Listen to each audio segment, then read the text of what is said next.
Hindi po kumpleto ang kainan kung walang sweet ending. Kaya naman mga panalong dessert ang titikman natin. Sa mga may sweet tooth, hindi nyo dapat mamiss ang parada ng matatamis. Tuwing holiday season, in ang kumain. Kaya bago matapos ang taon, isang matamis na food trip ang aming ipapabaon. Ang mga bumibitang panghimagas tuwing may holiday handaan, binigyan ng twist na sapol sa inyong panlasa. Kung noon sikat na topping sa malamig na halo-halo ang ube, ngayon bumibida na raw ito bilang mainit-init na fried ube. Tara na sa Pasay at ito'y tikman. Dito sa hotel, matitikman ang mga paborito nating Pinoy food. At isa sa kanilang ipinagmamalaki ay ang fried ube halaya. Ang filling ng dessert na ito mula sa fresh ube o purple yam na ginagayat at pinapakuluan. Para maging jam ang ube, hinahaluan ito ng condensed milk, evaporated milk, asukal at butter. May bonus pang langka ang loob nito kaya mas malinamnam. Kailangan din ng crispy pambalot na lumpia wrapper at topping na mango puree na nagbabalanse naman sa tamis ng ube. Una munang magpainit ng mantika sa kawali. At saka ilagay ang ube jam sa nakalatag na lumpia wrapper. Sa gitnang parte ng ube, ilagay ang langka. Hayan at ready na itong isil na parang siomai. Binuhulan ito ng dahon para siguradong hindi ito bumuka. Sa pagpiprito ng ube halaya, isawsaw ang itaas na bahagi para maluto ang wrapper. Ilang segundo lang at pwede na itong baliktarin para maluto ang ilalim kasama na ang filling. Kapag light brown na ang dessert, pwede na itong hanguin.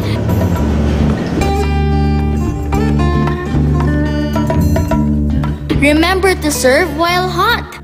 Ang kada piraso ng malaki at yummy fried ube halaya with mango puree matitikman for 85 pesos. At take note, maski foreigner, nai-inlove dito. It's very smooth, very creamy. It's not too sweet, which is my preference.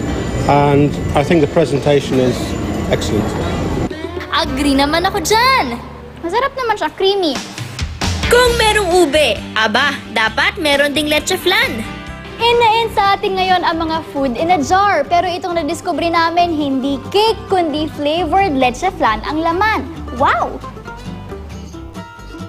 Napadpad naman kami dito sa Pasig para tikman ang leche flan ng mag-asawang Kuya Erwin at Ate Jasmine. Tsak feeling nasa Cloud9 ka sa sarap ng 9 special flavors ng kanilang leche flan. Ang chili choco cherry, mango cashew, blueberry overload, caramel almonds, strawberry kiwi, coffee jelly walnut, pandan nata lychee, banana lemon oreo at graham peaches. Ngayon po, gagawin natin ang aming bestseller na strawberry kiwi. Bukod sa fresh fruits na strawberry at kiwi, present din ang staple leche flan ingredients na itlog, evaporated milk at condensed milk.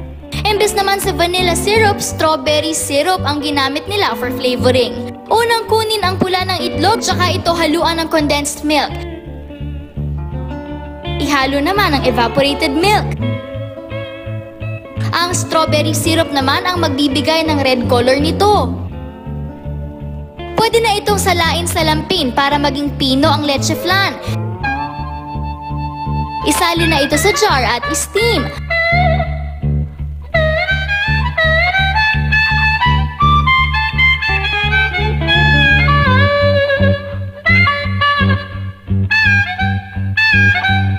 Pagkaluto, lagyan ng strawberry at kiwi.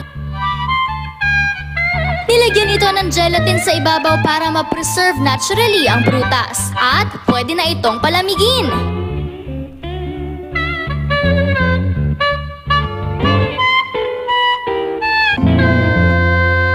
Maasim na creamy. Maasim siya bilang sa kiwi at sa strawberry.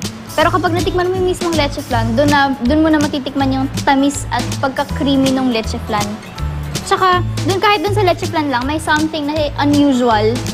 Pero masarap kasi nagko-complement sila.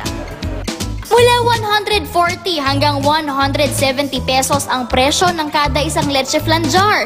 Depende sa flavor nito. pwedeng mag-order through phone or sa kanilang Facebook page. Sunod naman nating ibibida ay ang Pinoy na bibingka. Pero syempre, with a twist pa rin dapat. Sa isang hotel dito sa Mandaluyong, nadiskubre namin ang isang klase ng bibingkang may tamis na ibinibida. Yan ang bibingka de leche na matututunan natin kung paano gawin. Ngayon, tuturuan ko kayong gumawa ng bibingka de leche ng Astoria Plaza. Unahin natin ang mga powdered ingredients o dry ingredients.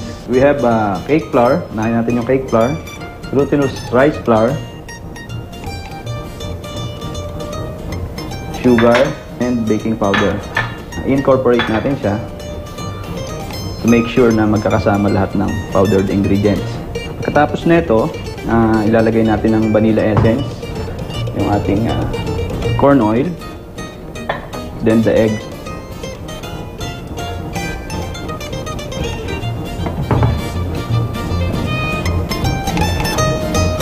Ito na yung pinakang butter mixture niya.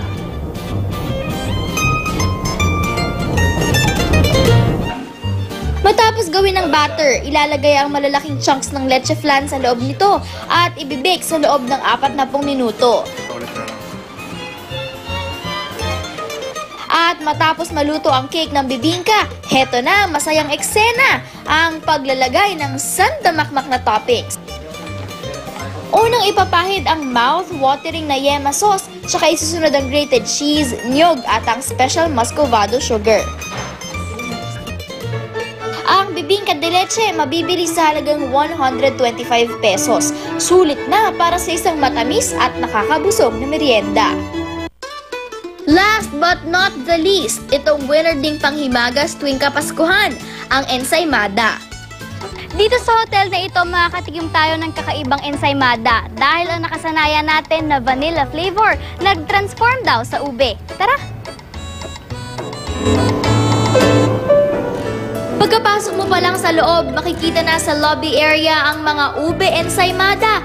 Nagkakahalaga ng 45 pesos ang maliit, samantalang 85 pesos naman ang bigger version. Ang kanilang ube ensaymada, garantisadong fresh dahil everyday nila itong niluluto. Hindi naman ito nakapagtataka dahil laging sold out ang mga ito. Chef, bakit po sa dinami-dami ng mga ingredients na pwedeng idagdag sa ensaymada, bakit po ube yung napili nyo na maging twist ng ensaymada na ino-offer nyo dito?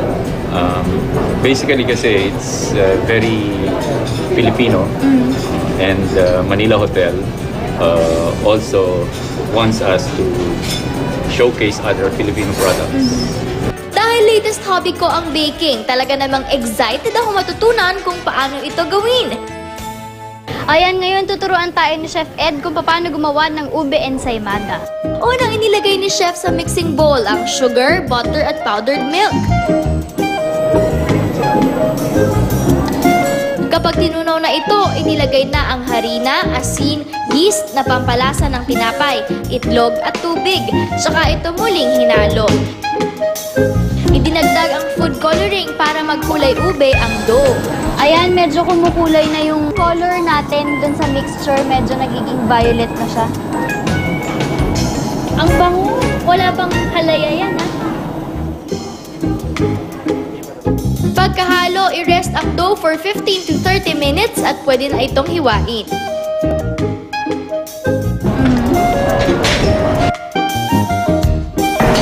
Okay. Ang galing, malambot siya, pero yung pagkamalambot niya, siksik. Muling i-rest at pwede nang iporma ang ensaymada. Pahiran muna ng butter ang lapad para hindi dumikit ang dough. I-flatten na ang dough at pahiran ng ube halaya sa ibabaw. I-roll yon ng dahan-dahan hanggang magmukha itong breadstick. Gumawa na ng pabilog na ikot mula sa dough na magsisilbing forma ng ensaymada.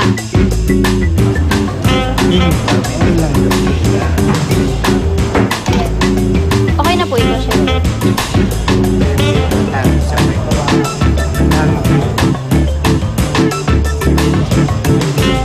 Ilagay na ito sa container at i-rest para umalsa ito bago i-bake. I-bake natin siya for 15 minutes.